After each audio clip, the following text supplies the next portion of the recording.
Hey guys, welcome to this week's podcast episode. And I've got a fantastic guest for you today, TJ Van Gerven. And he is a CFP and bread and butter guest. He's going to talk to us all about FIRE for millennials, financial planning, retirement planning, very specific niche such as married couples. And I'm really excited to have him on the show and get started. So, TJ, welcome. Thank you for having me on, Christopher. I'm really looking forward to our conversation today.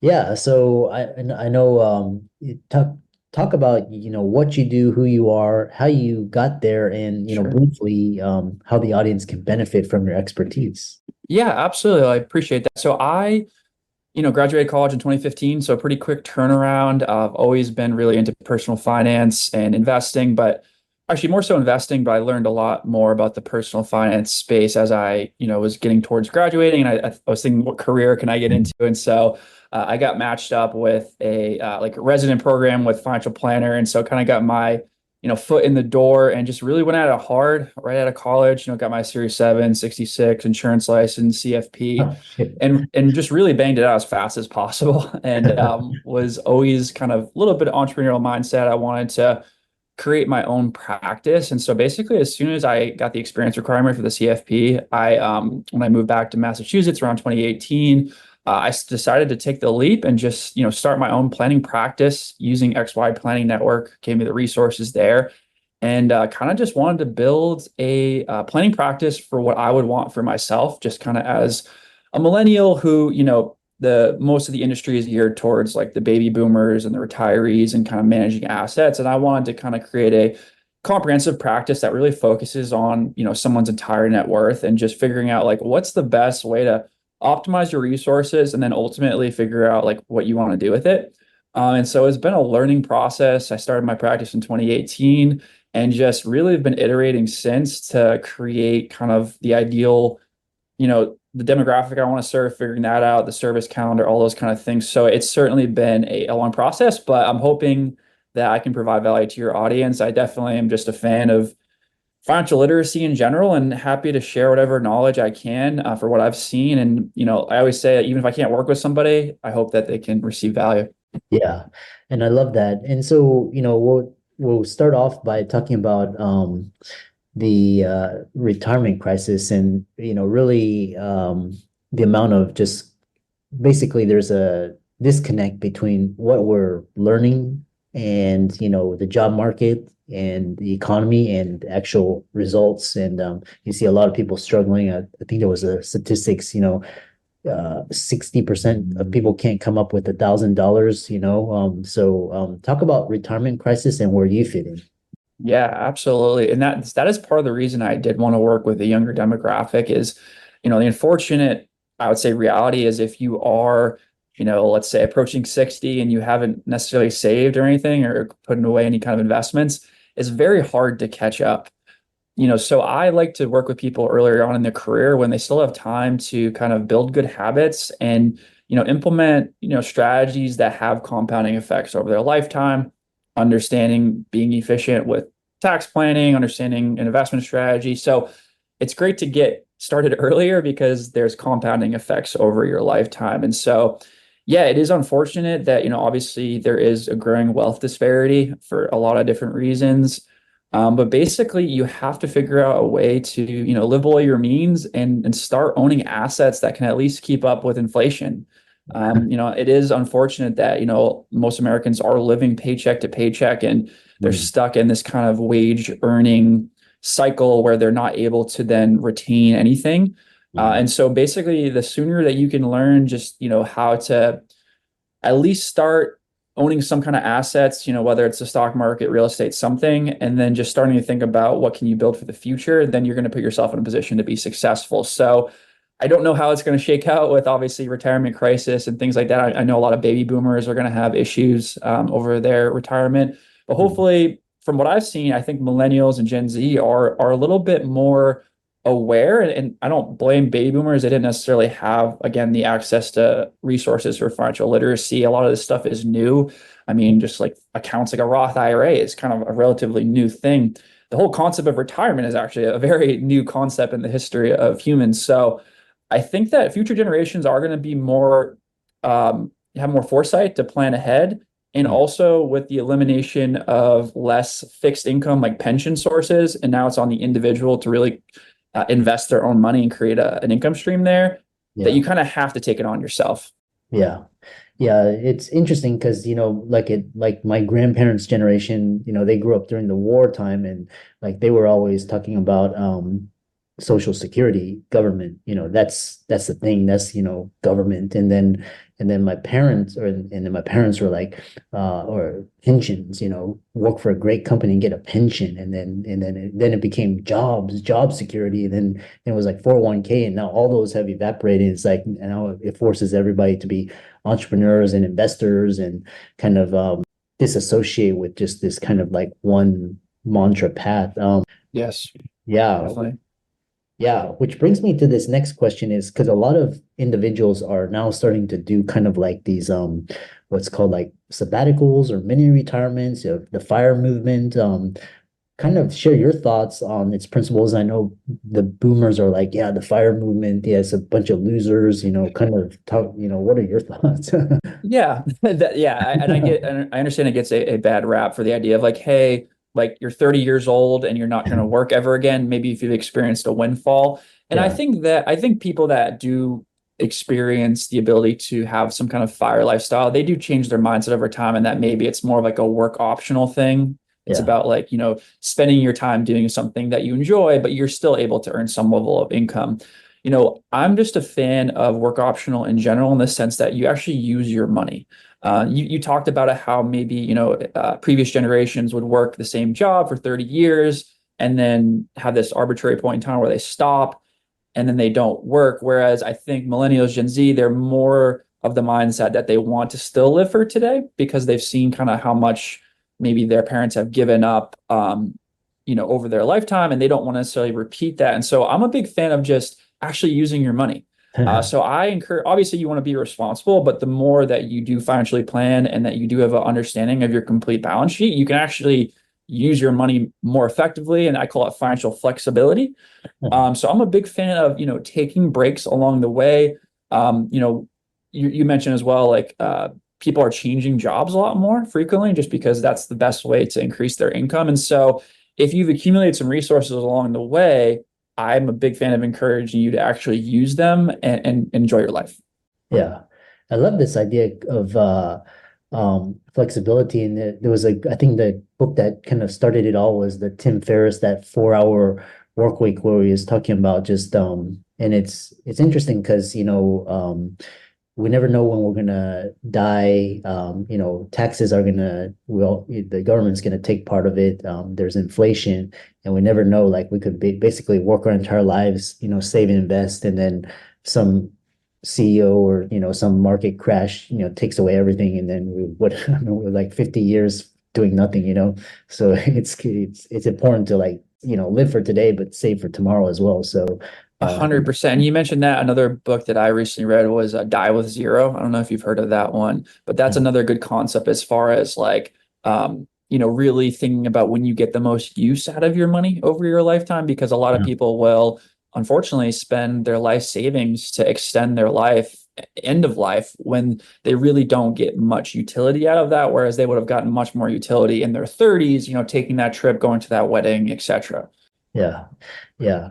Um, the other, yeah, I love that book, Die with Zero, because that way when you die, the government can't, take it and just use it for wars and all these, these, frivolous spending. So, Absolutely. um, Absolutely. yeah. A question I get quite commonly is what is like definition of financial independence, retirement, financial freedom, kind of dispel these because it like kind of the definition changes, and what is, it sounds like financially independent is an important goal for a lot of millennials. Yeah, I think this concept of financial independence, it comes from, I'm sure your audience is familiar, heard of like the 4% rule or 4% rule of thumb. This idea, if we look back historically at, stock market returns and bond market returns, it comes from like a 60-40 portfolio, which is kind of the traditional retiree portfolio. And if we look back historically, throughout the market environments that we've experienced, if you can keep your withdrawals to 4% of your investment assets, so let's say you have $1 million investment portfolio and you extract $40,000 a year, in theory, this was also looking at somebody, I think, age 60, who is less of a time horizon there for their life. But basically every market environment, every market crash, whether it was, 1987 or dot-com bubble or 2008, you were able to not run out of money. And Yeah. so basically this idea of financial independence is where you have enough liquid investments that can create an income stream that pays for your lifestyle, Hmm. inflation adjusted. Hmm. And so I think that's what financial independence is. There's different levels to it. I know people, there's like Coast Fire and, Lean Fire, all these different fire levels where maybe you can really reduce your, expenses and you can live off your investment assets. And I think that's where it gets a bad rap. But that would be my general definition, is if you have enough investment assets that with reasonable expectations around return assumptions, inflation, spending, et cetera, that you have a good chance of not running out of money. Yeah. Yeah, I love that. And I was talking to another guest the other day, and like, this 3%, 4% rule. So basically, we're talking, it's like you save or invest $1 million and then you take 3 or 4%. That's like 30 or $40,000 a year, with if you're living in San Francisco, that's that's almost, that's almost nothing, So it's Right. um, but the other question I get quite common for millennials is renting versus buying a home, and especially now we got tornadoes in Chicago, flooding in Houston, earthquakes. Home ownership's almost become a pain. But then you also say that you have to own assets that appreciate against the rate of inflation. So renting, buying it, and also it's getting really expensive. People are getting priced out. So how do you reconcile this with your clients? Yeah, it's a great question. And it's definitely a very big topic right now, especially given where interest rates have gotten to. And you're right, the affordability of home ownership is just continuing the unaffordability is continuing to increase. And a lot of people, unfortunately, are going to be priced out of the home market altogether. There's people that are just never going to own homes. What I would say is it really comes down to your time horizon.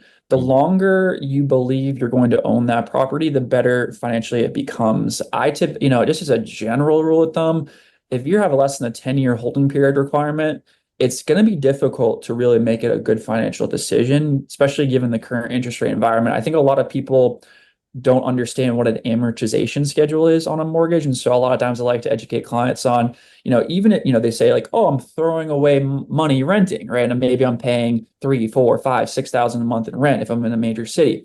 But when you actually look at a mortgage and amortization schedule, especially at 7% interest rate, Right. basically in your first few years of your mortgage, like 75% of your mortgage payment is going towards interest, which may even exceed what you were paying in rent.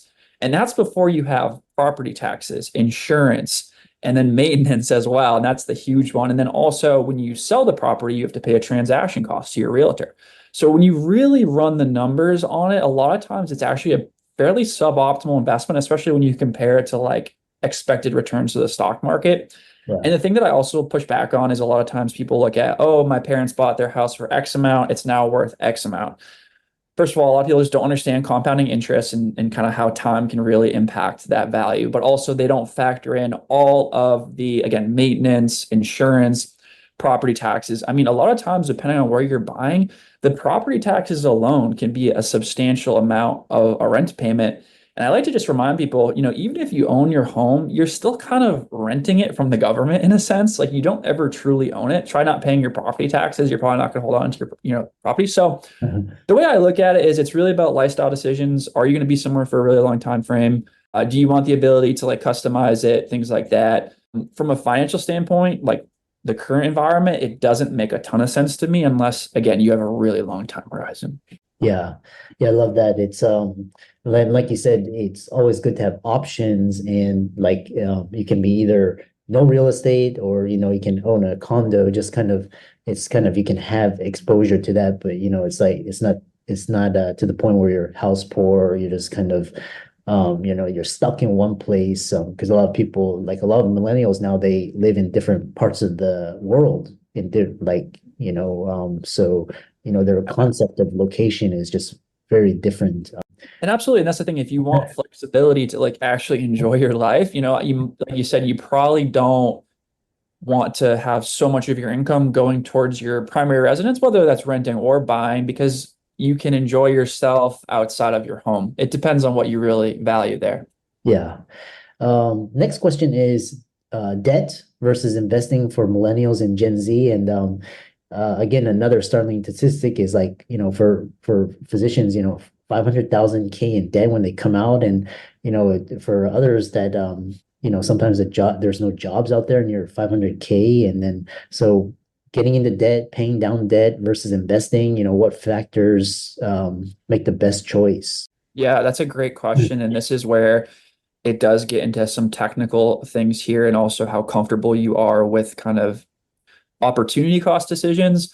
I mean, obviously, there's different camps of thought here. If you're familiar with Dave Ramsey, it's like pay down all your debt, don't do anything else. I think it's important just to have awareness, right? So in the position of a physician, for example, they're going to have a really high income, so they're still going to have probably cash flow to do other things. So I Yeah. think, taking a balanced approach is good. It always starts with understanding the interest rate on your debt and then also the interest rate environment. So this can change over time, but for example, 1 to 3 month treasury bills currently pay above 5%. So it's like if you have a 5% interest rate and you're getting 5%, it's pretty close call there. I Yeah. would say once you start getting above like 6, 7, 8%, it typically makes sense to pay that down at an accelerated rate. When you think about long-term expectations for if you do have like a index fund type strategy, you might be looking at like 8% annualized, but that comes with risk. When you pay down debt, it's a guaranteed rate of return. Yeah. So if I can pay down debt at 8% at a guaranteed rate of return versus invest my capital with an unguaranteed 8%, it typically makes sense to do that. But other things to factor in are like tax consequences as well. Like, when you contribute to your 401k, maybe you are in that higher tax bracket. With traditional contributions, you're also going to get an income tax deduction, which is Yeah. going to add value as well. So I would say you just want to understand your cash flow, understand the interest rates of your debt, understand your available options. And then I would say usually a balanced approach makes the most sense. But these are conversations that can also be personal depending on how you feel. Yeah. Yeah, I love that. And debt is how you use it. If you can use debt to make a down payment and then the house appreciates. There's a lot of different strategies. Another question, because you're a millennial Gen Z advisor, and here's the thing is like a lot of millennials, Gen Z, we talked about real estate, we talked about the stock market, of course, this dollar cost average, is kind of 60/40 is dead. But there's like now in order to catch up because of all the lost opportunity, a lot of millennials are like, the traditional methods don't work for me. So there's this new asset class. I don't know if they ask you, Bitcoin, digital assets, Ethereum. Sure. What are your thoughts? Again, not if advice, we're just, discussing. Yeah, investment advice, but I would say I've definitely evolved my views on this over the years. I've been following Bitcoin since definitely like 2012, 2013, and I was very skeptical for a long time. I would say until the last couple of years, I do think it's a viable asset class. Hmm. However, I think it's important to separate Bitcoin from cryptocurrency. I think cryptocurrency at large Yeah. is mostly a Ponzi scheme, and a lot of these, coins are created. And then you have these things like rug pulls and all this stuff. Yeah. Bitcoin is the original. What makes it special? I mean, if you're familiar with the story behind it, with the Bitcoin white paper and Satoshi, it's important that it is a truly decentralized asset where nobody controls it and there is a finite supply of it. And so the idea is it does provide kind of like a storage of value in the sense that the supply cannot be manipulated. Now, the price is going to fluctuate. It's an extremely volatile asset. Yeah. And you definitely still want to practice good investing principles. Like you shouldn't be investing money that you can't afford to lose, things like that. But I do think it's a viable asset class. Hmm. But definitely not a fan of cryptocurrency outside of that in general.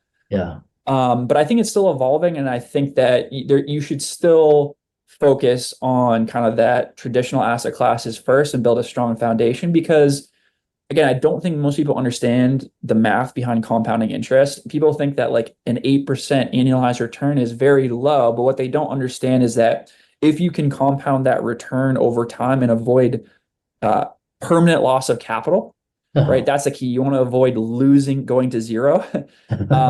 If you can compound that over 10, 20, 30-year period, you can have a substantial amount of money, even with what you'd consider a lower rate of return. Yeah. Yeah, there's safe, there's conservative, and then there's kind of more speculative, risky, of course, in again, this new asset class is kind of people are kind of looking at it as an alternative. It's just like gold, but again, it's very early and it's very volatile. And then what's interesting is like before it was like institutions were like no, but now you have BlackRock, and then they say 1%. Now I'm hearing 5%, and it's going to be kind of like this evolving, just like they said, the 60/40 portfolio. Really interesting. And I know because a lot of the audience are young doctors and they may need advice or just CFP that gets in kind of the millennial Gen Z mindset, married couples as well, just out Yeah. of school. How can they reach you, check out your work, and so on? Yeah, it's pretty simple. Modernwealthbuilders.com is my website. You can learn about everything there. I also have a podcast called Do More with Your Money, Yeah. which is also on the website. Everything you can learn about is there. Yeah. Yeah, I love that. And it was a really great conversation. I know a lot of CFPs are niching down into their specific cohorts, and sounds like you're focusing on millennials and Gen Z, and which is a great way, somebody that gets you. And thanks so much for coming on. Yeah, thank you so much for having me. It was a pleasure.